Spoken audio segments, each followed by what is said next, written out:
see, French furniture, they had a court at Versailles, and people were all competing with the king and competing with each other. Now in England, the wealthy were buying for their stately homes which were out in the country. And as a result, they were buying to use the piece of furniture, yes, not to show off to all their friends.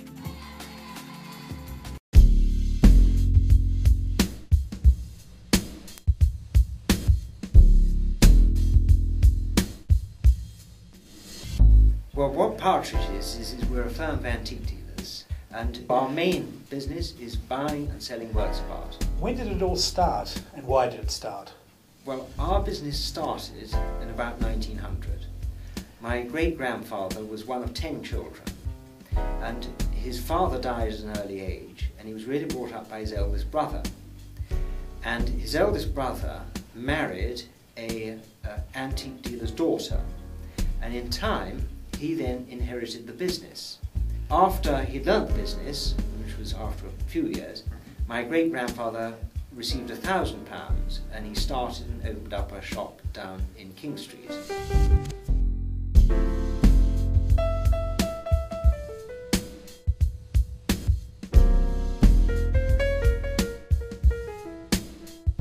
He'd only been in business a few days, and Mr. Lever walked in and said, "What's going on in here?" And my great-grandfather said, "Well, look, I'm an antique dealer and I've just started and this is what I've got." And Mr. Lever liked the things that he'd got and he bought one or two things, and then they formed a relationship, and that then led him to buying thousands of items from us. And he was the biggest collector of antiques the world has ever seen.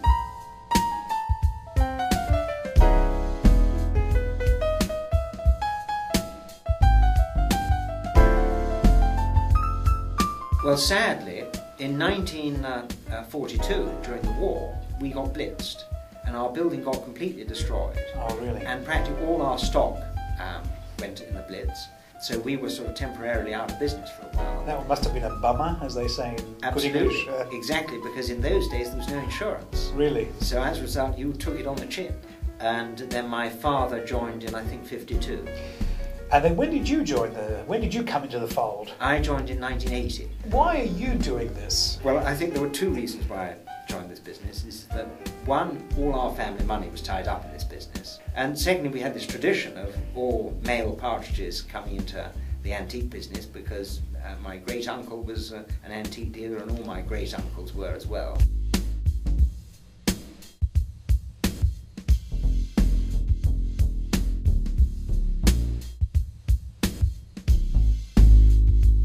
What has been the most expensive single piece or single painting that you have sold? I think it's a pair of pictures we had, which we sold for just under £3 million. Right. It's obviously very pleasing to sell something because you're basically confirming that you were right to buy it. Oh, okay. But I think it goes back to the fact that most dealers tend to sell to buy rather than buy to sell. And the difference is that very often we don't like parting with things because we love the items and that's why we bought them. But there's always something else that we want to buy. And so as a result, because the bank managers are always saying, well, how are you going to pay for the next purchase, you have to sell some things to buy something else.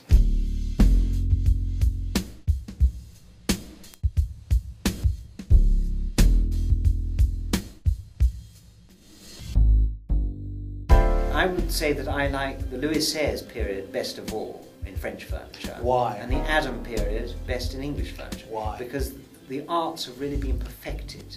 So at the end of the 18th century, England was an immensely wealthy country, so there were lots of houses being built. As a result, there was a lot of money being spent on doing up these houses. And you didn't have industry, so as a result, all the cleverest people went into the arts because that's where the money was. Clear. Whereas in the Industrial Revolution in the 19th century, then somebody who was a very clever man with his hands would go and become an engineer. Whereas in the 20th century, if somebody's brilliant with his hands, then he's going to be an open heart surgeon and not a cabinet maker. It's simply the question of the money.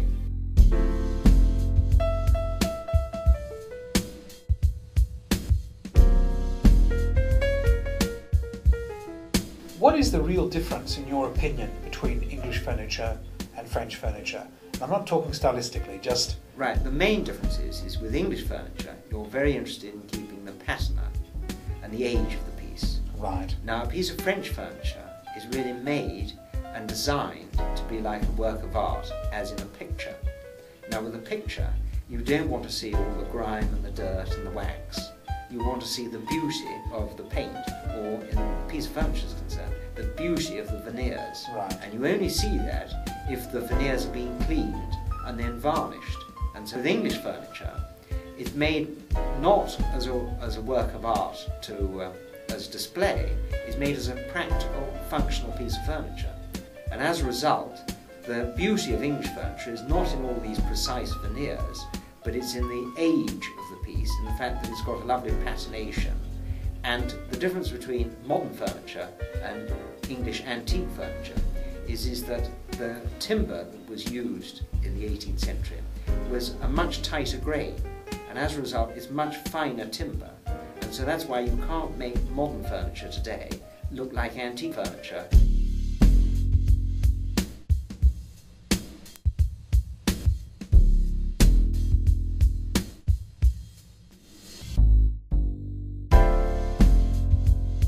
When my father first came into the business, a lady came in who looked like a French peasant.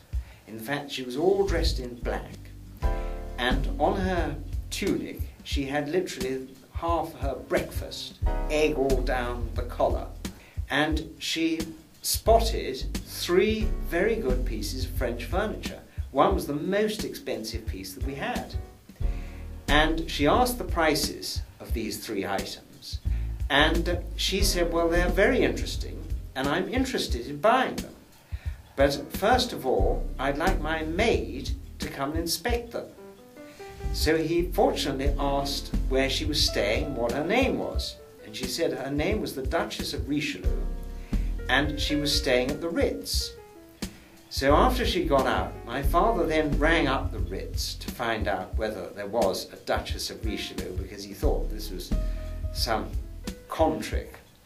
And he spoke to the doorman, who knew everybody, and he said, tell me, is there a Duchess of Richelieu staying, and is she a bit balmy, or... And he said, if she wants to buy something, if I were you, I'd be there. So my father dutifully came in the next morning, and in walked an immaculately dressed lady and said, I've come to see the 3 items that the Duchess has asked me to look at. So my father showed her the 3 items, and she said they would do very nicely.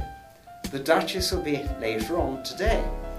So after lunch, the Duchess reappeared, and she said, I'll buy them and I'll send you the money next week. Now, I'd now like you to come to New York and take me to Wildenstein to see some pictures. Will you please meet me in New York in 2 weeks' time? So my father said, well, as you bought these items, certainly, why don't I take you to Wildenstein's and I'll show you around anywhere in New York. So he met her in New York, and they went into Wildenstein, and again she turned up looking like a French peasant. And after buying 1 or 2 pictures in Wildenstein's, she said to my father, would you please take me out to dinner? Instead of dressing in these black clothes, she wore very glamorous outfits. And my father said, I can't help but asking you, tell me the story, why is the maid so elegantly dressed and you go around looking like a peasant? And she said, the person who is the maid is actually my husband's mistress. I didn't want to lose my husband, and so I decided to befriend the mistress, and so the mistress travels with me as well.